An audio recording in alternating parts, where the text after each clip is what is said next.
In this video, we're going to dissect and help you get over the fear of three of the scariest words that most people have when it comes to building a business or even just growing personally, which is, I don't know. Ignorance is something that we are primarily afraid of, and we need to change our relationship to it because there's actually a lot of liberation in ignorance.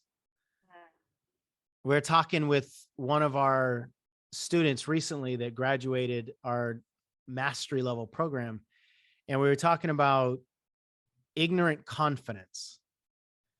And that was a phrase that I'd never used before, but it's that because he was saying that one of the most liberating lessons that he's learned in the coaching journey and how he's grown a lot of his certainty as a coach is understanding that he doesn't have to have all the answers. And I would say over all my years of helping coaches, which is over a decade, that's probably the most common one that I've heard. It was one of the biggest ones for me, maybe the biggest one when it comes to certainty and confidence. When I realized that I don't need to bring all the answers to the conversation. That's one of the reasons why so many coaches are afraid of coaching and why they spend so much time preparing, trying to collect all this intellect so that no matter what the client asks, the coach has the answer, or no matter what the client says or talks about, the coach knows where to go. And when we put all that kind of pressure on ourselves that we need to know how the conversation is going to go, we need to know exactly what we're going to say. If they say this, then we'll never be ready. We'll never give ourselves permission to have a conversation to help somebody with coaching because we'll never be prepared for all the things that might come out of a human face, all the things that somebody might actually say. So when coaches really grab this lesson that not only do you not need to know all the answers, when you try to know all the answers, it's worse. You're doing the client a disservice if you try to show up prepared, like answering their questions with your answers. That's one of the most disrespectful things we can do when you think about it.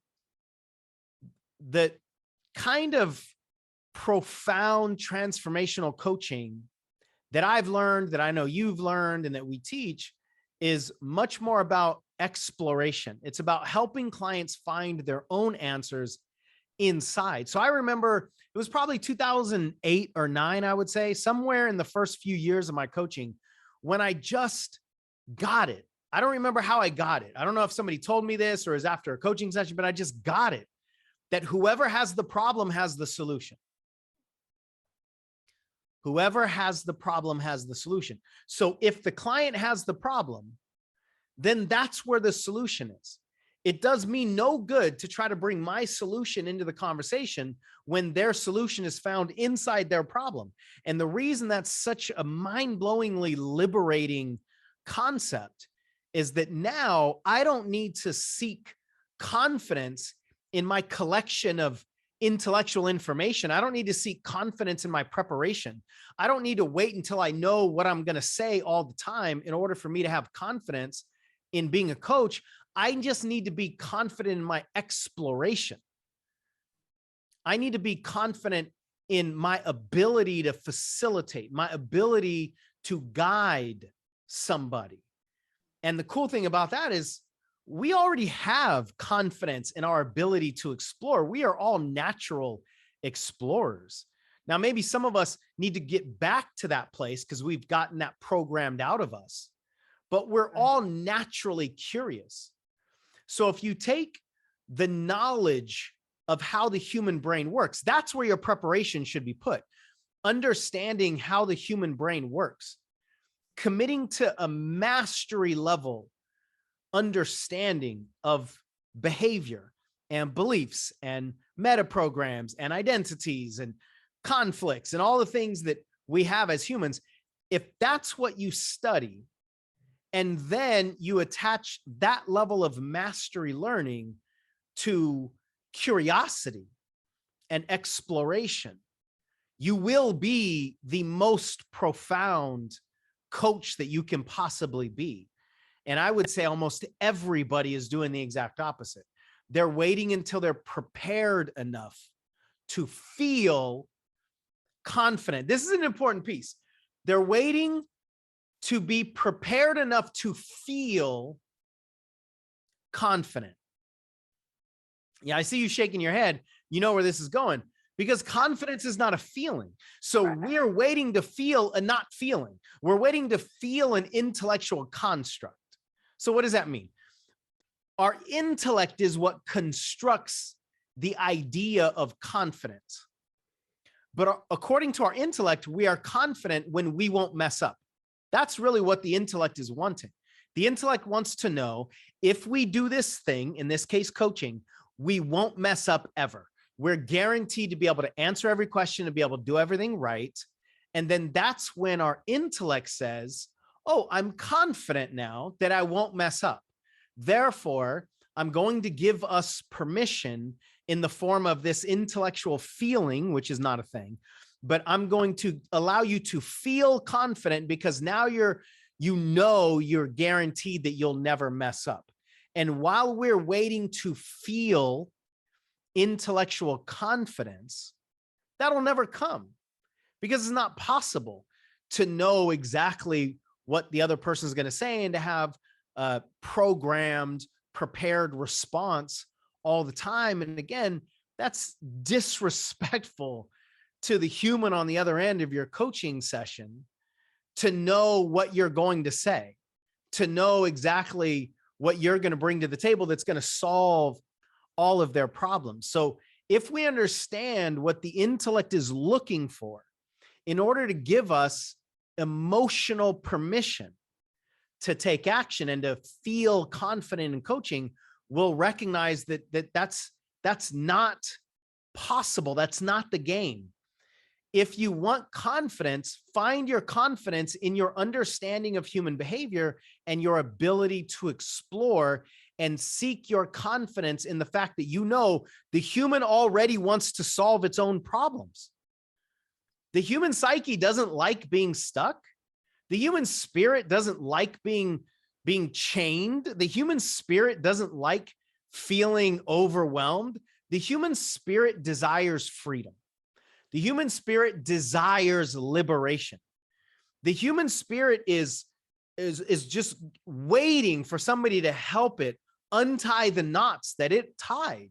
This is how you untie things, just like this. Perfect. It goes fast, right? It goes fast. I want to untie these things. The human spirit is dying to untie these knots. So now we can seek our confidence in the knowing that the human spirit has its answers, that the person has the answers. They just need help finding them, because they won't find them on their own. I don't know anybody that can find their own answers on their own unless they've been doing this for a long time. And really, they're just kind of almost cycling through coaching sessions just on their own. But I don't know anybody that's ever going to find their own solutions on their own, because they created the sabotage disguised as, or they created the solutions disguised as sabotage, right? So they created the protection. So the same entity that created the protection is probably not going to find it on its own and let it go. And that's one of the maybe counter-intellectual truths, is that the human has their answers, but won't find it on their own. The human has access to their own answers, but needs guidance to find them. So if we as coaches provide that guidance, but we understand the human has the access, and the human has the urgency, and the human has the leverage to clear their own challenges, then that's how we actually find the most powerful kind of confidence as a coach. And then when we act on that confidence and don't know how it's going to go, this goes back to the ignorance piece. when we are ignorant about what's going to happen, when we don't know what people are going to say, when we don't know what we're going to say afterwards, we don't know how the coaching session is going to go. So in other words, we're ignorant about the process, but we go anyway because we're confident in the human's ability.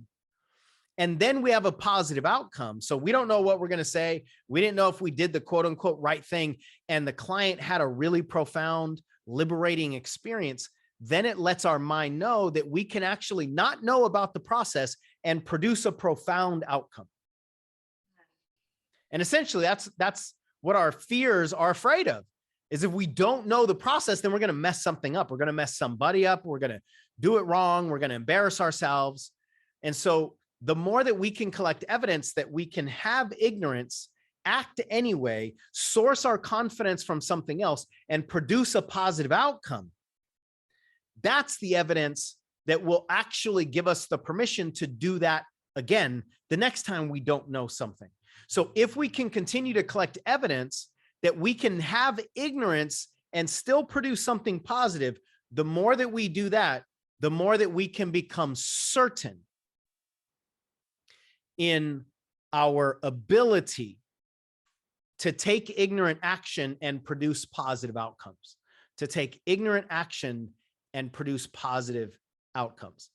And the reason all of this is so critical is because if we are human coaches dealing with human clients about human issues, we're almost always going to be ignorant.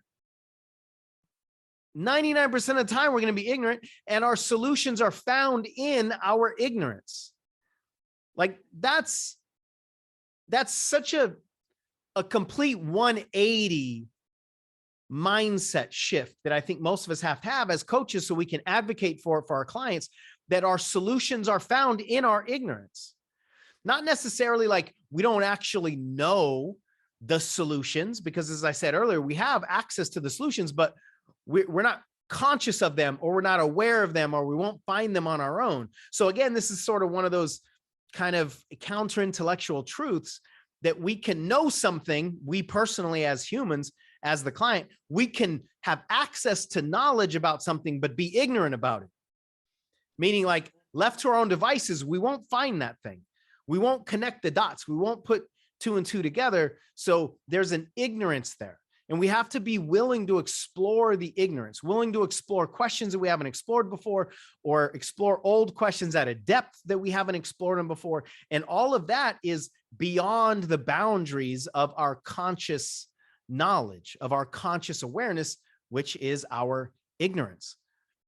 So if we can change our relationship to ignorance and actually recognize that ignorance is a necessary ingredient to confidence, and that we can find confidence in our ignorance, and then help people explore their own ignorance, which is really where expansion lives too. You can't expand beyond your current circumstances without exploring your ignorance, without going into the land of the unknown. I mean, that's what ignorance really is. It's just simply the unknown.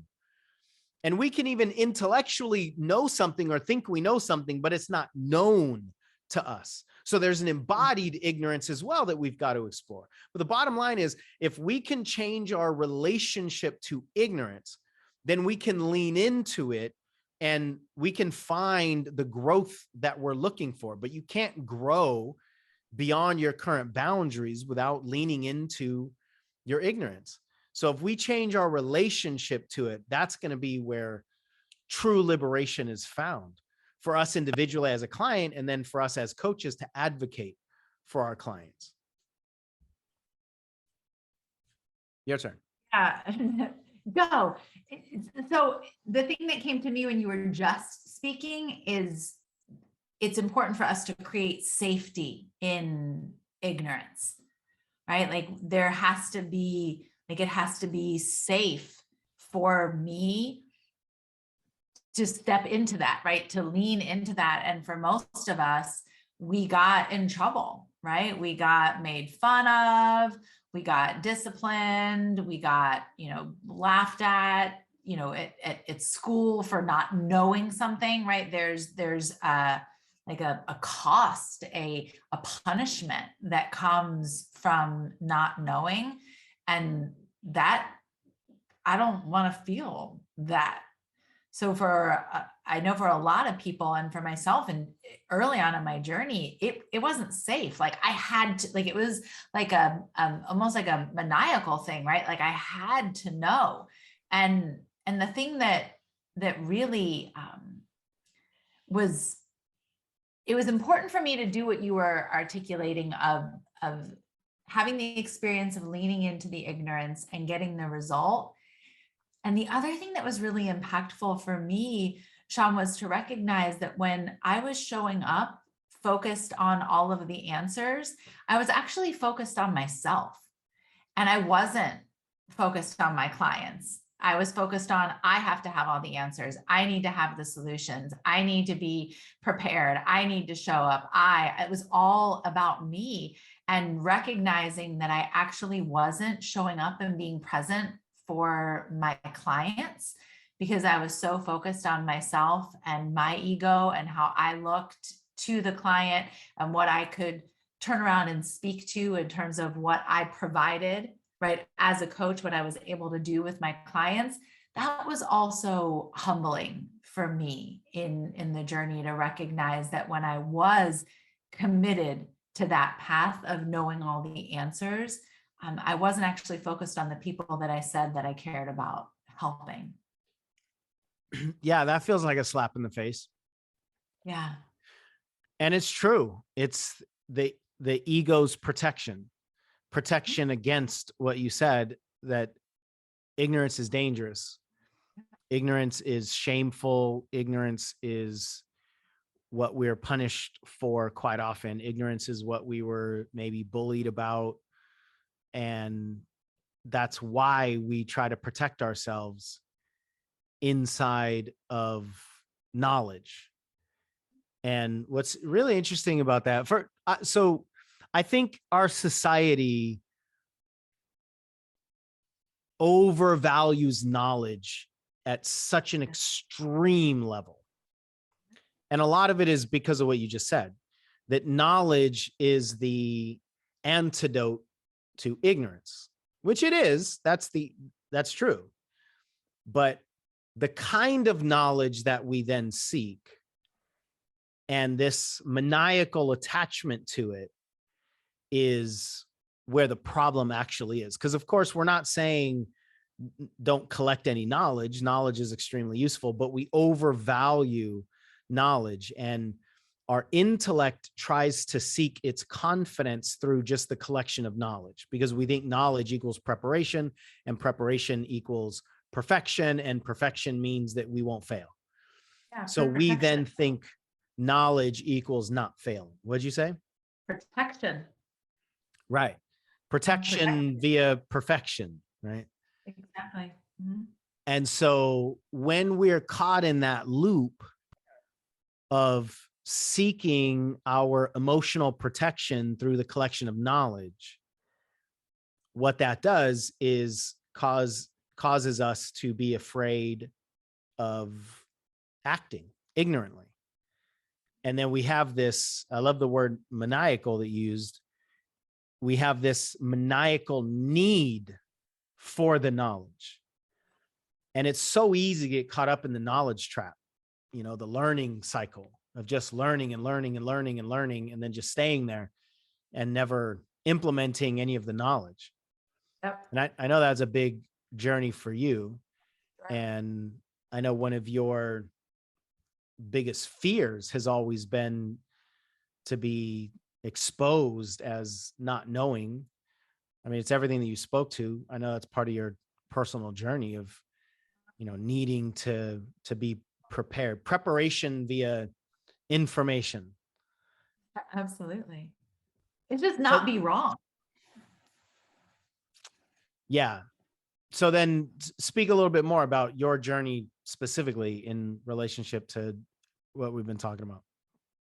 Yeah, I mean, it's what you were just saying, Sean. It's the comfort in the student and comfort in the learning, and feeling like I I had really convinced myself that I was actually doing something and I was really helping other people by just studying and consuming all of this information, which ultimately just kept me believing that I wasn't enough and that I wasn't ready to be able to serve or support anyone else, that I had to, there was more that I needed to know. There was more that I needed to study. And a, it was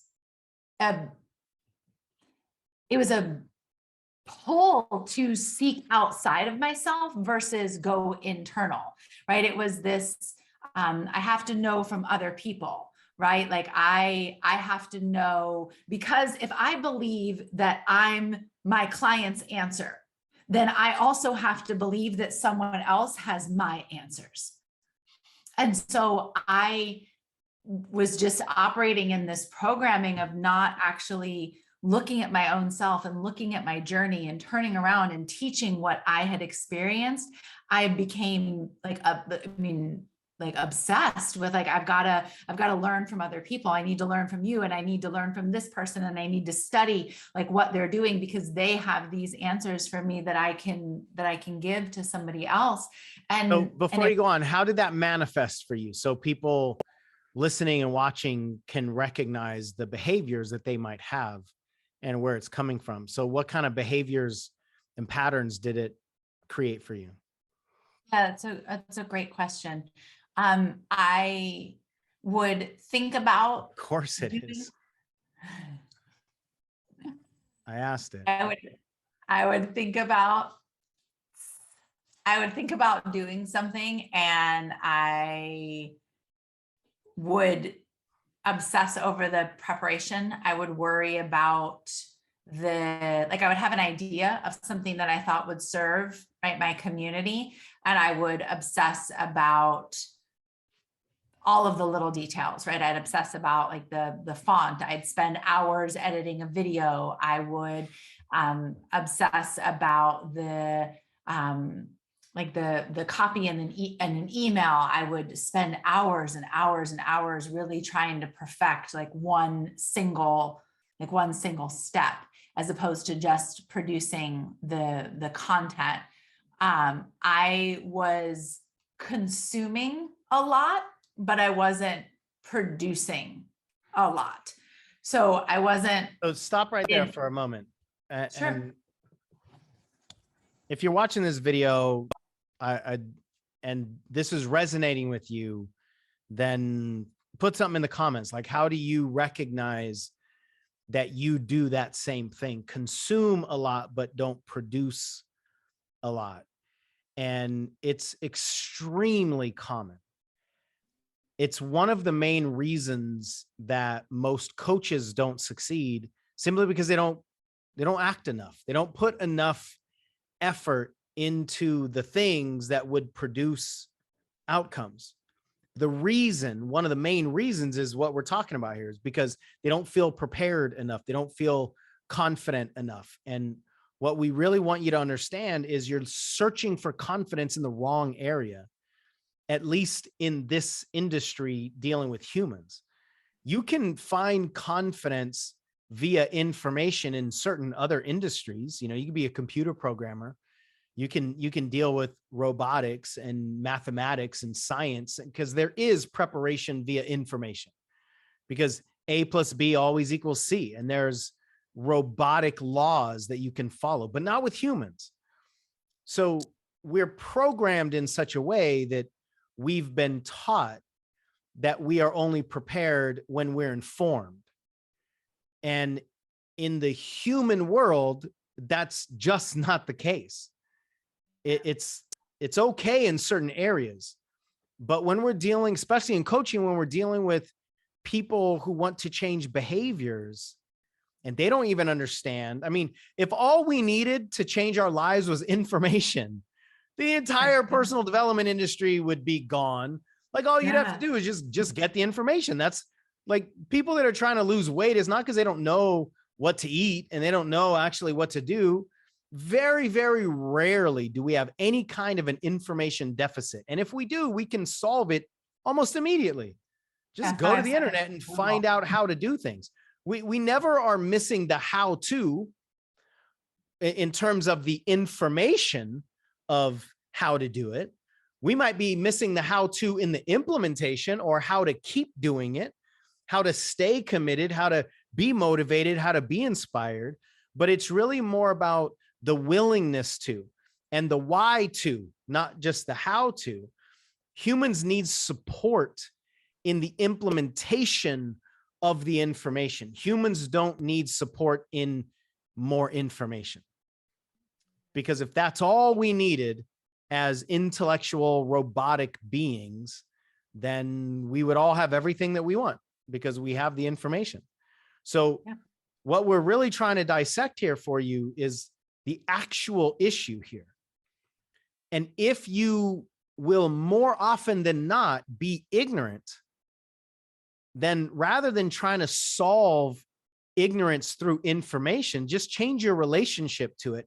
And the other and act anyway. And the other thing that we really want you to get is there are certain muscles, especially if you're trying to build a business, and especially if the product of that business is you, which it is in coaching. There are certain muscles. This piece is so huge that can only be built by taking ignorant action. There are certain things that you have to learn that can only be learned by taking action when you don't know. And those lessons are by far the more important ones that you need. So the most important lessons that you need to learn can only be learned through ignorant action. And yet, what are most people demanding of themselves before they take action? To get rid of their ignorance. That right there is one of the main reasons people don't succeed. It's easy to say people aren't courageous enough or they're not taking any action, but just calling out what's not happening on the surface doesn't help people change. You got to understand, if you're not taking enough action and you want to, but you don't know why, and you can't just willpower your way over it, we have to figure out what's the ingredient in the recipe that's causing the problem. And what I've learned is this is one of the main ingredients that causes the main problem. It's because we're demanding to know the unknowable. Absolutely. We're demanding to be able to predict the future. We're demanding intelligence on a path of ignorance because we literally cannot know. And yet we're demanding to know something we cannot know. And we're telling ourselves, I'm not going to take action until I know that thing that I cannot know. And that's why so many people don't take action. Or if they do get enough information to convince themselves that they do know the path, and then the path betrays them, the information lets them down, the information that convinced them that they were going to be able to avoid failure, and then they failed anyway with the fail-proof information, that's going to set them back 10 times as much, because now they're going to have to fill the information vault again to the point where they are prepared because they know they won't fail, but then they'll remember, but that's how I felt last time and I still failed. So this time I need to fail-proof my fail-proof information. I need to know that what I believe will not fail is so fail-proof. I need to double check it. I need to make sure that everybody else will confirm what I need to know, or I need to know that everybody will like what I'm about to say, that people are going to buy my thing. Like, then it becomes, that's this maniacal relationship that you spoke about. Then it becomes this emotional need. And the sad thing is, and I think this was in the words that you shared a little while ago, the sad thing is most of that miserable time is completely useless, and it's completely wasted because it's irrelevant. What we're trying to perfect is literally irrelevant. The reality is the things that most people are trying to avoid are requirements. They're not things that you just need to embrace as they might happen. They are requirements. So people are trying to avoid the requirements. Any reason or any wonder rather why most people don't succeed? It's because they're avoiding the requirements. And ignorance is one of the requirements. But we have to if we don't trust ourselves with anything other than success. Yeah, or the information preparation. Yeah. If we don't trust ourselves with anything other than success, so failure, if we don't trust ourselves with failure. Yeah, then we have to be prepared and double prepared and triple prepared, because then what? Because failure is a disaster, catastrophe. Failure is a disaster. Absolutely. Yeah. Because if we take that personally, right, and we make that mean something about us, which is what most of us do, we make it mean something about us personally, then it feels like a personal attack. So we're using the information to armor up for this potential attack that's never coming from anybody else. That's only coming from the inside. There was never ever going to be enough information that could have helped me get over that fear. Like, I had to recognize, to what you were just speaking to a moment ago, what the actual issue was, which was my discomfort with my own ignorance and what I made that mean about me. And inside of that space, there was no way I was going to take any kind of action, because I had to be smart, because I had to be put together, because I had to know everything. I had to be perfect. There could be no flaws at all. So I had to be in the student role. I had to be constantly consuming. I couldn't trust myself because she didn't know anything. I had to learn from other people what the right thing to do was, so that I could be protected moving forward. So I don't think you did this intentionally, but when you just said, because she didn't know anything, do you recognize like what kind of energy was in that statement? Yeah. How would you put it? There was there was distrust. There was almost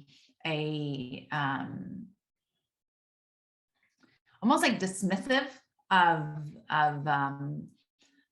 her value, of her experience. That's probably the right word. Just a dismissive lack of trust or belief.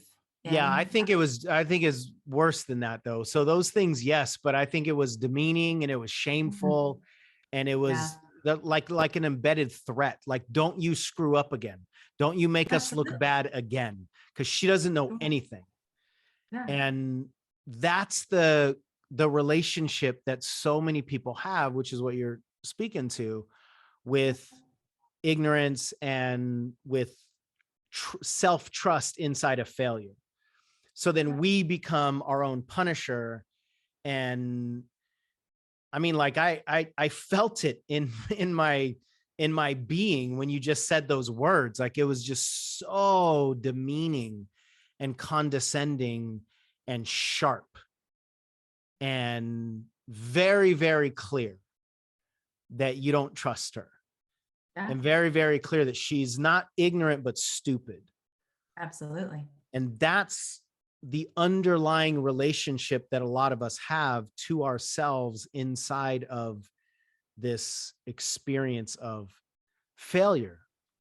So what are the takeaways here? That I want to give some practical takeaways. The first thing that comes to me is, for those of you that are wanting to build a business, you're wanting to create a program, you're wanting to write a poem, you're wanting to do anything that causes your internal editor or your internal strategist, your internal head talk to go, yeah, but I don't know. So should I focus my time on Facebook or Instagram? I don't know. Should I write this article? Should I do a podcast? Should I do a YouTube channel? And your internal answer is, I don't know. I want you to celebrate that, because you can't get anything in your life worth a damn by only following I know roads. Because anything that you know is already known, which means it can't grow you. And we all know that everything we want is beyond our comfort zone. Everything we want is beyond our realm of current knowledge. So when we bump up against I don't know, first of all, get excited about that, because that's an invitation to grow. I know it doesn't feel good. I still hate it. I still don't like not knowing. Even though we can dissect it and teach from it, doesn't mean that either one of us enjoy it. Nope. It's not fun. And one of the biggest misconceptions that I think a lot of people have towards success in general, definitely inside of this coaching industry, is that those of us that are creating results, those of us that have a level of success, that we've gotten to the point where we just enjoy all this stuff, like, yay, you know, failure, or we don't have failure, we don't have fears, or we've learned to be comfortable inside of our discomfort. Listen, that is a neurological impossibility. You're either comfortable or you're not. There's no such thing as being comfortable in discomfort. And I'm talking about the scientific definitions of those words. You cannot be those two diametrically opposed things at the same time. But what you can do is change your relationship to discomfort, and you can lean into it, and you can recognize that every time you come up against your discomfort and you act anyway, something good happens. So you can't change the feeling of discomfort, but you can change your relationship to and your response to it so that you act anyway when you hit an uncomfortable patch. So number one, when you come across this idea that you don't know, get excited that this is an invitation to grow beyond where you currently are. And maybe just calm yourself and recognize it's okay to not know. I have to not know. Sean and Michelle said, this is one of the requirements for growth. And if you don't trust your own internal head talk, trust us. I mean, we're only dealing with, 25 years of experience here. We're telling you what we've learned, not what we theoretically believe. This is the truth about what causes most people to fail. So when you don't know something, fantastic. Change the way you relate to the idea of not knowing. And then this is where it gets really complicated. This right here is where it gets really, really complicated. You might want to take out a notepad, Michelle. I know you're a really good note taker, and take some notes. Okay. This is where it gets really good. This is where it gets really complicated. Okay. Are you ready? You didn't even take the cap off your pen. I think too. Oh, okay. You should. I didn't notice it. So I really thought I was going to catch you there. When you don't know what to do anything. Yeah. Like literally, do anything other than nothing. Yeah. Because anything other than nothing has the potential to produce something. But waiting around until you know the right thing to do, when the right thing is unknowable, can only produce nothing. That's the only thing that can produce, is nothing. Yeah. So when you don't know what to do anything. Do something other than nothing, and then pay attention to what comes of it. Pay attention to the outcome. And when the outcome doesn't match what you wished it was, and it hardly ever will, ever, we usually term that failure. When it doesn't produce what you wished it would have, just learn from that. That's all. An action can only produce an outcome. An action cannot produce a self-esteem disaster. An action cannot create the decrease of self-esteem. Only the human can do that. based on what we tell ourselves about what happened because of the action. The action can only produce an outcome. There's nothing meaningful in the outcome until we put it in there and we decide that we suck and we're stupid and we'll never do this thing again. Yep. So do anything, pay attention to the outcome. If the outcome seems like it's taking you in a forward progress, then do it again or do some version of it again. And if it feels like the outcome or seems like the outcome didn't send you in a forward progress toward some target out there, then just do another outcome. I mean, do another action rather, and then see what that outcome does. Entrepreneurship and the building of almost anything, creative especially, really just follows that recipe that I just said. Do something, learn from the outcome, and then do something again. Like seriously. I mean, you think back to all those hours and hours that you mentioned, right? Hours and hours editing a video. And I don't mean to like pour salt on your wounds, but how many views did that video that you spent hours and hours editing probably get? Yeah, who knows? Less than 100. Right. And I celebrate you for doing the video. My point is, it didn't match the amount of energy you put into it while you were wanting it to be perfect. Right. Yeah, it didn't matter. I mean, it just, that's the thing. And not that the video didn't matter, not that the content doesn't matter, not that the effort doesn't matter. Those are really huge distinctions. It's just the things that I was convincing myself and pretending that mattered didn't matter. Nobody who's watching the video cares about the image that I dropped in or cares about the particular text font that I use. They don't care about those things that I spent so much time fussing over. That's what doesn't. Yeah. And especially anything that you are, anything that's vanity for you. Yeah. Anything that's ego protection for you, most people don't care about. What they care about is the content. They care about the conversation. And so if you spent, let's say, 5 hours perfecting something that's irrelevant, how many more videos could you have done in those 5 hours? That's the takeaway that I want you guys to have. That rather than creating one perfect video, especially early on in your journey, you guys, creating things in the early portions of your journey. I'm going to say something that sounds so demeaning, and I mean it in the most empowering, liberating way. The things that we create early on, you probably could finish the sentence, right? I think you know where I'm going. What would you say? The things that we create early on, nobody cares about. They're like, nobody cares. They just, and I'll say it. No one cares. I wanted you to say it because that sounds so mean, and you're the mean one. I'm the mean one. No one cares. It really, truly doesn't. It doesn't matter. I did a video last week in my pajamas with no makeup on. I didn't pull my lights on because I just didn't feel like getting up and grabbing my light to turn that thing on. And like within less than 30 minutes, 2 people shared it and were like, oh my God, this is amazing. And I was like, that's the thing.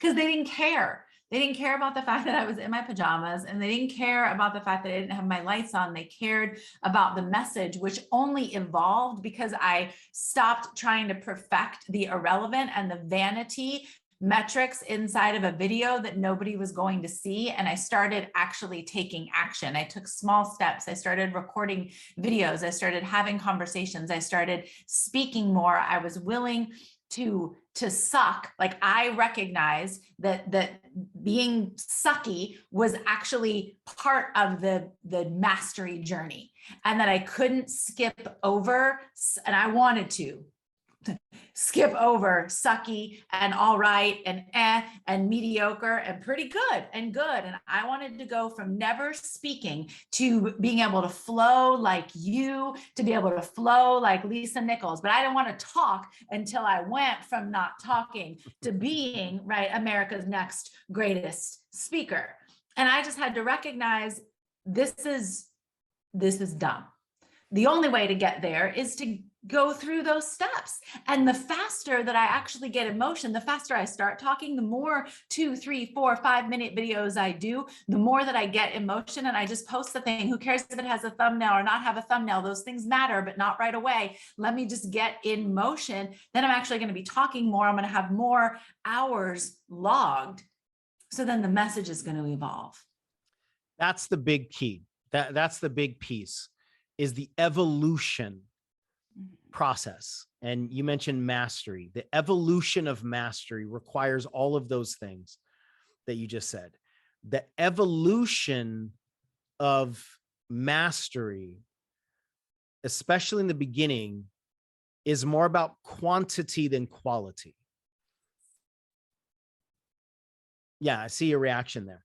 And because that's the embodiment of how much you were focused on quality. And I was too, many, many years ago.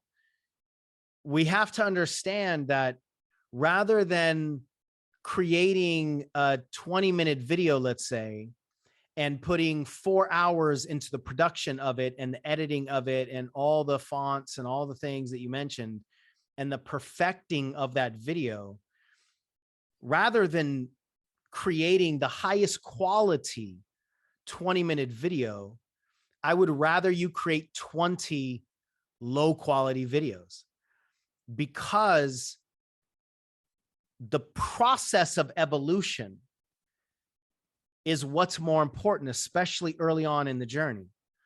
And you are going to evolve more with 20 low quality videos than you will with one high quality video. That's the process of evolution. But most people aren't actually committed to mastery. I think most people don't understand the distinction between educational learning, which is what most of us were programmed to do. It's like performance learning. You learn so that you can perform. So you can perform on a test, or so you can perform in front of somebody and have them say you did a really good job. That's like performance learning. There's a difference between performance learning, where you just regurgitate the information, and embodied learning, mastery learning. The commitment to mastery is different than the commitment to success. And if you are more committed to the evolution of your message, to the evolution of your skills, to the evolution of your brand, to the evolution of your marketing, to the evolution of your business, if you're more committed to the evolution of you, then you've got to act like it. Because more people are more committed to the protection of themselves rather than the evolution of themselves. And those can't live together. You cannot evolve, especially a message that means something to you. You cannot evolve a sacred message while protecting your ego at the same time. You're either going to be committed to this evolution, or you're going to be committed to your vanity. And whichever one you're more committed to will show up in your actions. And if you're more committed to your vanity, it'll show up with perfection. It'll show up with hesitation. It'll show up with persistence. The other thing I want to highlight that you said is evolution requires baby steps. So anybody listening to this right now, I don't want you to think that we're saying you got to get to the point where you don't care and you can do a video in your pajamas with no makeup on and not doing your hair before you do the video. No. Right. Michelle's just using an example of what happened recently, but how many videos would you say you've done?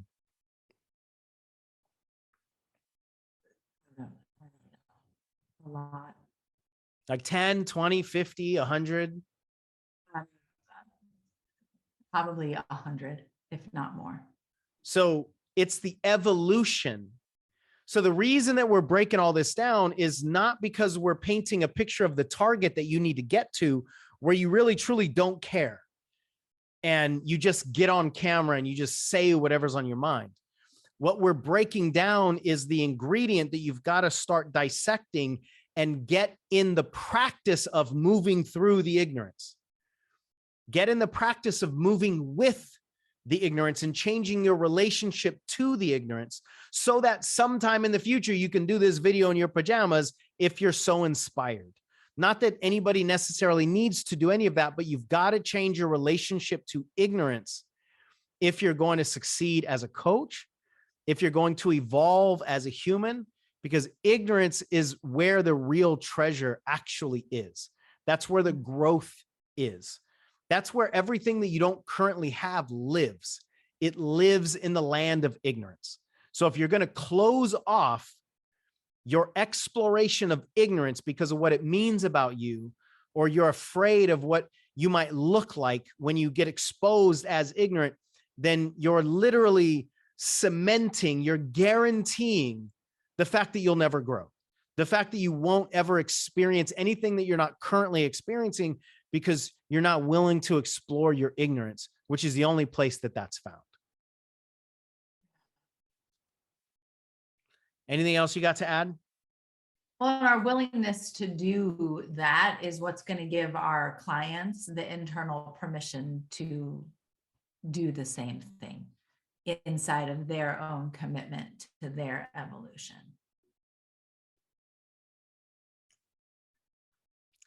Yeah, the last thing I want to say is that most people are trying to change the rules of the game. They're trying to change. I did too. I know you've done it too. Like, this is also part of the human process that we want our journey to be special, right? We understand all this stuff. We just want it to pertain to everybody else, not us. Yeah, it right? doesn't apply to me. Mhm. Yeah, of course I know that ignorance is a requirement and failure is a requirement and embarrassment is a requirement, like, but for them, like, can you give me the real, actual secrets? Right. So it's Still waiting. not, what'd you say? Still waiting. Yeah, exactly. So most people are trying to change the rules so that their journey is a comfortable one and a guaranteed one and a quote unquote successful one. Like, everybody wants to succeed their way to success. The reality is the rules never change. They will never change because we're talking about the human journey, and it's a heroic journey. And there is no heroic journey that doesn't have a bunch of adversity and a bunch of fear and a bunch of doubt and a bunch of worries and the human questioning whether they can succeed, whether they can survive, whether they can do this thing. That's part of the most heroic journeys that all of us pay money to read in books or listen to on podcasts or watch on movie screens. That is the journey. So if you're experiencing anything in the heroic journey, then get excited. That means you're in the middle of the journey that matters. You're in the middle of the journey that can actually transform you. So rather than hoping or wishing or fantasizing about the rules of the game changing to accommodate your vanity, change your relationship to the rules. Because we can't make it any less scary. We can't make it any less challenging. We can't change an uphill journey to a downhill one. We can't change the process. We can just help you be more prepared for the bumps in the road and change your relationship to the bumps in the road.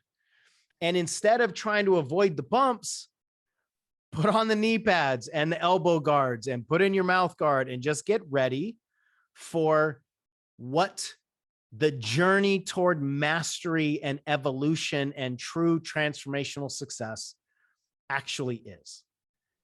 And one of the biggest ingredients is ignorance.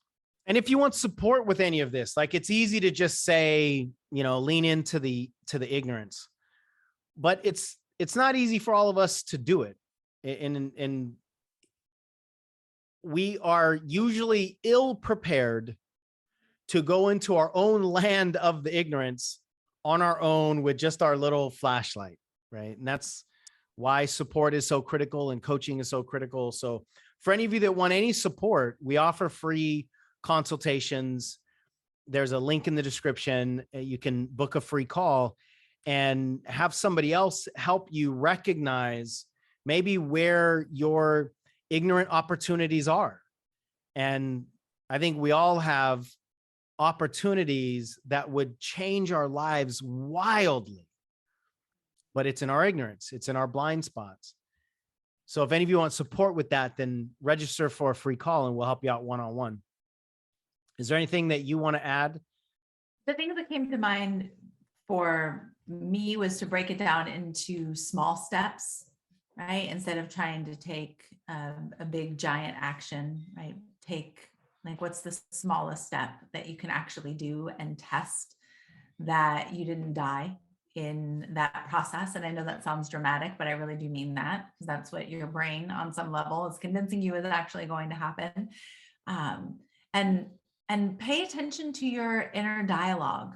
You know, a lot of that chatter and conversation is running unconsciously. And one of the biggest things we can do to start to shift that is to take that little flashlight and shine a light on it, right? So to just become aware of your conversation to yourself around what you say when you don't know, or what you say when you are afraid of messing up or failure. Even though you're not necessarily, able to do all of the work that might be required to heal your relationship with that, you can become aware. And awareness isn't a breakthrough, but it is a really important first step. And then I love, Sean, just to highlight this, what you said already, which is redefine ignorance as an invitation to grow, right? And create that definition for yourself. I think many people have a definition similar to the one that I had for so long, is that it meant that I was stupid. And that's not what it means. And so as soon as I redefined what it meant for myself, that it just simply meant that I didn't know, and that's not the same as stupid, it allowed me to have more permission to take action.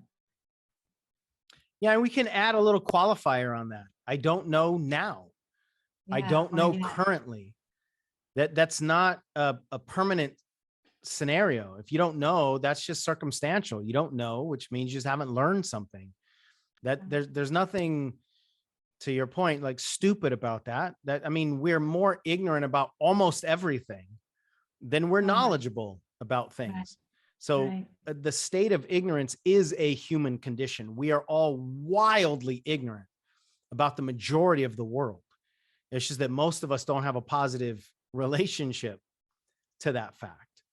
And if any of you want a little bit more personalized or a little bit more consistent support, then check out some of the membership options that we offer as well, to get some of that guidance and accountability, and just to know that you're not alone. I think that's one of the most critical components in this journey for people. And you're worth that. Like you don't have to get to a certain point or a certain place in your journey to be worthy of the support, right? It's not something that you have to earn your way up to. It's get it now. Now's the time to have the support. There's nothing you need to do or produce or be or become before you get the support in this journey. So whenever you find yourself up against the idea that you don't know, that's awesome. There's only one way to find out. Do something and then do it again. Do it scared, as you say. Do it unprepared and do it again. Do it scared, do it unprepared, and then do it again. That will take you so much further than death by information. Yeah. Oh my gosh, just drowning under all the books. Instead of death by information, I invite you to live life by ignorance. Now, if you like this video, check out that video right there where we break down the most powerful questions you can use as a coach to create breakthrough results for your clients. Ignite framework, IGNITE, and each one of the letters is a step. The first three letters is what I'm going to be diving in today. And what's really important is the fourth letter is